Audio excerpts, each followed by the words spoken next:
रहे हैं KBN 365 news. साथियों, आप देख सकते हैं करनाल की नई अनाज मंडी में करनाल प्रशासन के द्वारा जश्न आज़ादी जो है वो मनाई जा रही है। और आज जो है कंवरपाल गुर्जर जो शिक्षा मंत्री है हरियाणा के, मुख्य अतिथि हैं जश्न आज़ादी के। आप देख सकते हैं पहुँचे हैं नई अनाज मंडी, उनका अभी स्वागत किया जा रहा है। साथियों, 8:58 पर अभी जो है वो तिरंगा जो है, देश की जो शान है तिरंगा, वो फहराया जाएगा। आप देख सकते हैं, आप देख सकते हैं,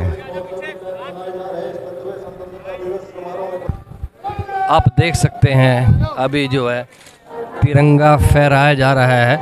माननीय मुख्य अतिथि कंवरपाल गुर्जर के द्वारा आप देख सकते हैं झंडा यहाँ फहराया गया है। जश्न आज़ादी समारोह, साथ में आप देख सकते हैं करनाल DC और करनाल जो SP हैं वो भी यहाँ मौजूद हैं। आप देख सकते हैं, आप देख सकते हैं अभी जो परेड है उसका निरीक्षण कर रहे हैं मुख्य अतिथि शिक्षा मंत्री कंवरपाल गुर्जर। आप देख सकते हैं, आजा, आप देख सकते हैं अभी जो संबोधन है मुख्य अतिथि का। महत्वपूर्ण योगदान देने वाले स्वतंत्रता सेनानीगण के परिवार जन, सम्मान के योग्य बुजुर्गों, माताओं, भाइयों बहनों, प्यारे बच्चों, जिला प्रशासन के अधिकारीगण, अन्य नेतागण, पत्रकार व छायाकार बंधु, आज़ादी की 76वीं वर्षगांठ के पावन अवसर पर मैं आप सभी को हार्दिक बधाई व शुभकामनाएं देता हूं।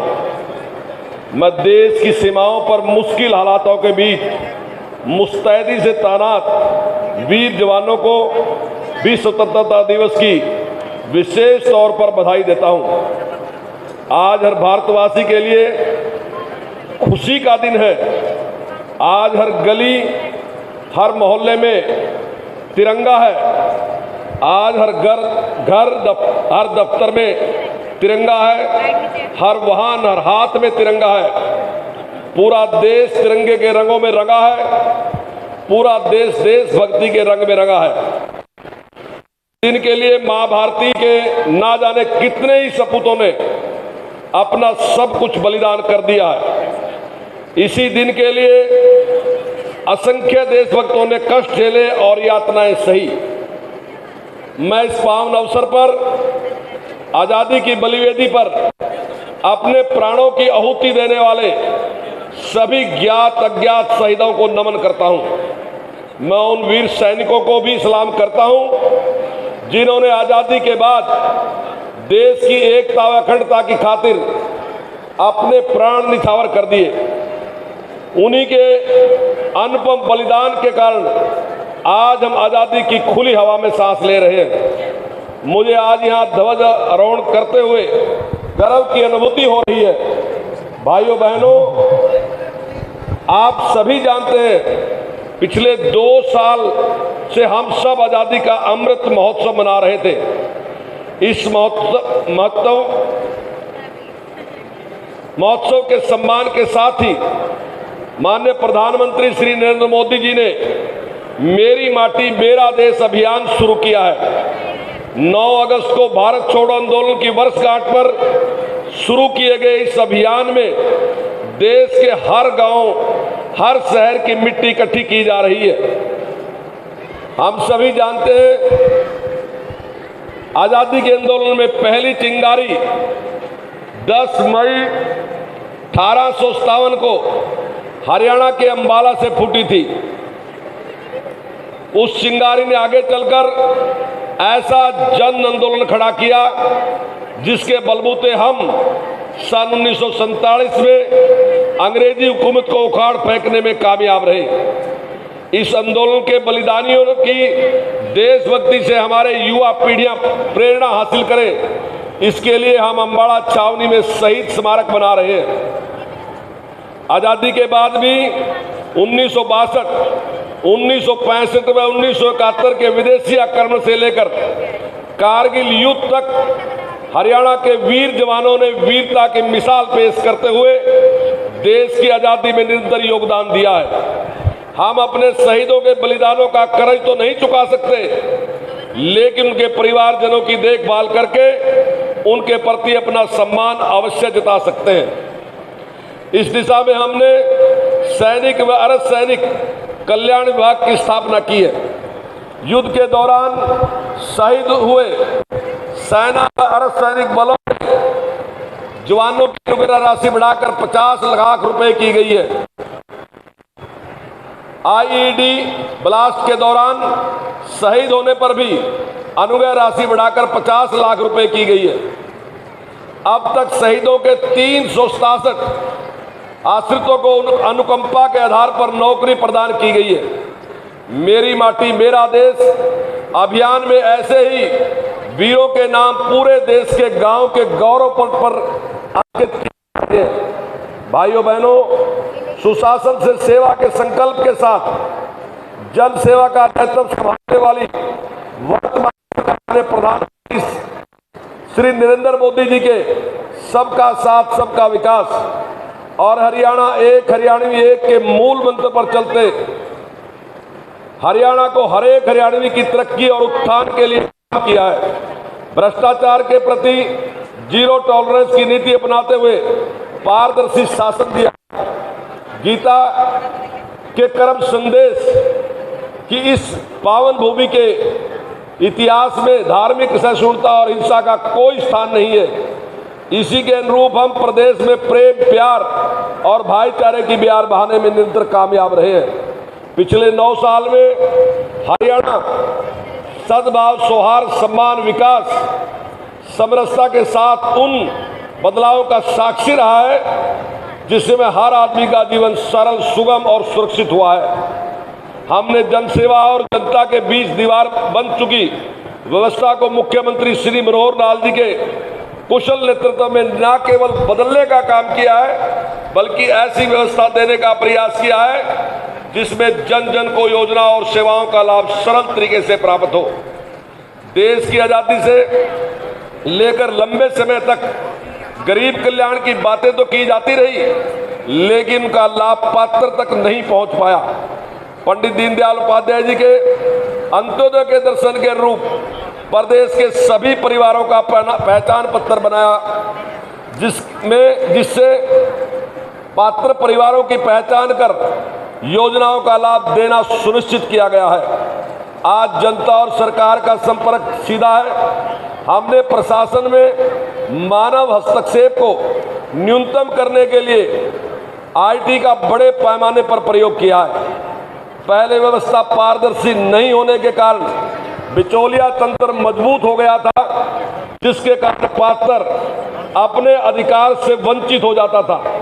लेकिन आज हर सरकारी योजना के पारदर्शी तरीके से लागू किए जा रहे हैं। घर बैठे गरीब की बेटी की शादी का शगुन, बुजुर्ग, विधवा व दिव्यांग की pension, BPL card, Chirayu card का लाभ कंप्यूटर की एक क्लिक से सीधे पात्र के खाते में जाता है। इस साल को हम अंत्योदय आरोग्य वर्ष के रूप में मना रहे हैं। गरीबों के मुफ्त इलाज के लिए तकरीबन 85 लाख आयुष्मान भारत व चिरायु कार्ड घर बैठे बनाकर दिए। निरोगी हरियाणा योजना इस वर्ष 25 लाख गरीबों के स्वास्थ्य की जांच की है। हर घर नल से जल कार्यक्रम में 13 लाख परिवारों को स्वच्छ पेयजल पहुंचाने का काम किया है। मुख्यमंत्री श्री मनोहर लाल जी के कुशल नेतृत्व में सरकार ने गरीबों का जीवन स्तर ऊपर उठाने के लिए अंत्योदय मेले लगाकर 50,000 से अधिक गरीबों को स्वरोजगार के लिए ऋण प्रदान किया है। गरीबों के सिर पर छत उपलब्ध कराने के लिए प्रधानमंत्री आवास योजना के तहत 36,000 मकान बनाए गए हैं, जबकि 16,000 मकान बनाए जा रहे हैं। हर गरीब को राशन मिलने में परेशानी ना हो और कोई उसका हक ना मार सके, इसके लिए राशन वितरण व्यवस्था तकनीक के माध्यम से पारदर्शी बनाया है। अब कोई भी व्यक्ति फर्जी तरीके से राशन प्राप्त नहीं कर सकता। गरीबों का अपने बच्चों को प्राइवेट स्कूलों में पढ़ाने का सपना साकार करने के लिए योजना चलाई गई है। सरकारी नौकरी में गरीब परिवारों के उम्मीदवारों को 5 अतिरिक्त अंक दिए जा रहे हैं। यही नहीं, कौशल रोजगार निगम के माध्यम से कच्चे कर्मचारियों की भर्ती में भी परिवारों के युवाओं को प्राथमिकता दी जा रही है। सरकार ने समाज के हर कमजोर वर्ग की मदद की है। सामाजिक सुरक्षा पेंशन का दायरा बढ़ाते हुए अब 40 साल से अधिक आयु के बुजुर्ग और 45 साल से अधिक आयु के अविवाहित भी 2,750 रुपये मासिक पेंशन के पात्र होंगे। भाइयों बहनों, सरकार ने कृषि, उद्योग, व्यापार, रोजगार, शिक्षा, स्वास्थ्य आदि हर क्षेत्र में भी ई गवर्नेंस के माध्यम से क्रांतिकारी बदलाव किए। जिस प्रकार परिवार पहचान पत्र के डाटा से विभिन्न योजनाओं का लाभ लोगों के घर बैठे ही मिल रहा है, इसी प्रकार कृषि क्षेत्र में मेरी फसल मेरा ब्यौरा पोर्टल बनाकर किसान को लाभ देने वाली अनेक योजनाएं को इससे जोड़ दिया गया है। फसल बिक्री की राशि, खराबे का मुआवजा, भावांतर भरपाई की राशि, मेरा पानी मेरी विरासत, धान की सीधी बजाई की प्रोत्साहन राशि आदि इस पोर्टल के माध्यम से सीधे किसान के खाते में जमा की जाती है। हरियाणा देश का पहला राज्य है जिसने बागवानी फसलों को मौसम की मार से बचने के लिए मुख्यमंत्री बागवानी बीमा योजना शुरू की है। पशुधन ग्रामीणों की आय का मुख्य साधन है। पशुधन को प्रोत्साहित करने के लिए सरकार ने किसान क्रेडिट कार्ड की तर्ज पर पशुधन किसान क्रेडिट कार्ड योजना शुरू की है।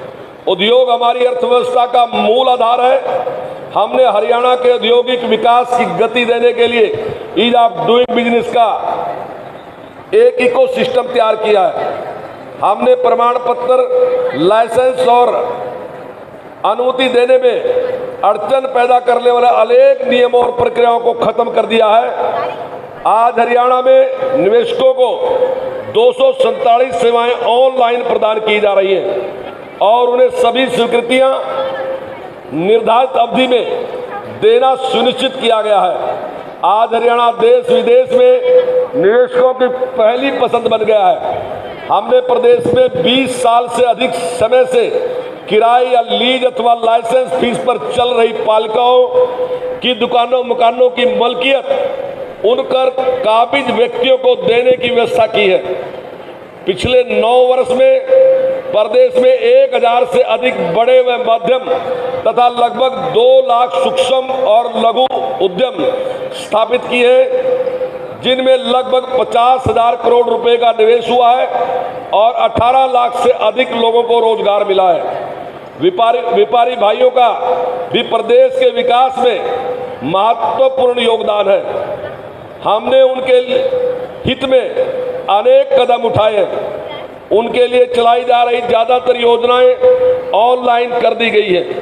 प्राकृतिक आपदा में व्यापारियों के जान व माल के नुकसान की भरपाई के लिए मुख्यमंत्री व्यापारी क्षतिपूर्ति बीमा योजना और मुख्यमंत्री व्यापारी सामूहिक निजी दुर्घटना बीमा योजना शुरू की है।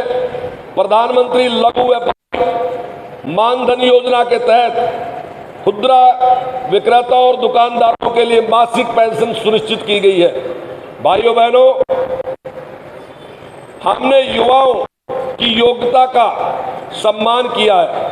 1,10,000 युवाओं को योग्यता के आधार पर सरकारी नौकरी दी है।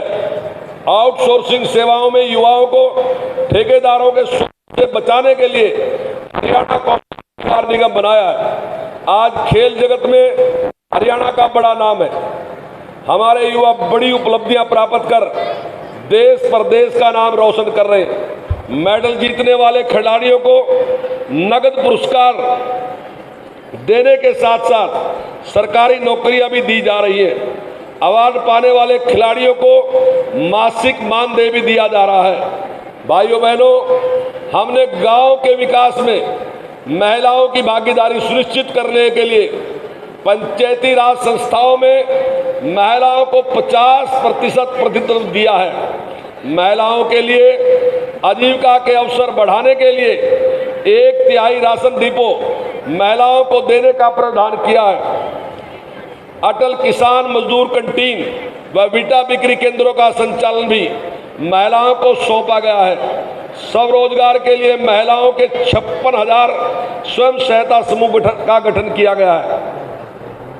बहन बेटी को उपचार, उच्चतर शिक्षा की सुविधा प्रदान करने के लिए सरकार ने 20 किलोमीटर के दायरे में एक कॉलेज स्थापित किया है। प्रदेश में 76 कॉलेज खोले गए हैं, जिनमें आधे से अधिक लड़कियों के हैं। शहरों की सब संपत्तियों की प्राइवेट आईडी बनाकर संपत्तियों की खरीद बेच में होने वाली धोखाधड़ी को समाप्त किया गया है। साथ ही संपत्ति के लिए नो ड्यू सर्टिफिकेट को भी ऑनलाइन कर दिया गया है। हमने निर्वाचित प्रतिनिधियों, सरकार और ग्राम निवासियों के बीच संबंध स्थापित करने के लिए ग्राम दर्शन पोर्टल शुरू किया है। इस पर ग्रामीण अपनी ग्राम पंचायत से संबंधित मांग, सुझाव व शिकायत दे सकते हैं। सरकार प्रदेश के शहरों और कस्बों में आधारभूत संरचना सुदृढ़ बनाने पर विशेष बल दे रही है। गुरुग्राम, करनाल, फरीदाबाद और पंचकुला को स्मार्ट सिटी बनाया जा रहा है। गुरुग्राम, फरीदाबाद और पंचकुला के विकास के लिए मेट्रोपॉलिटन डेवलपमेंट अथॉरिटी का गठन किया गया है। हमने पिछले 9 साल में जातिवाद, क्षेत्रवाद, भाई भतीजावाद से ऊपर उठकर काम किया है। आइए स्वतंत्रता दिवस की 76वीं वर्षगांठ के इस पावन अवसर पर हम अपनी महान संस्कृति, परंपराओं और उच्च नैतिक मूल्यों पर चलते हुए देश और प्रदेश को स्वच्छ, स्वस्थ और खुशहाल बनाने के लिए एकजुट होकर काम करने का संकल्प लें। धन्यवाद। जय हिंद, जय हरियाणा।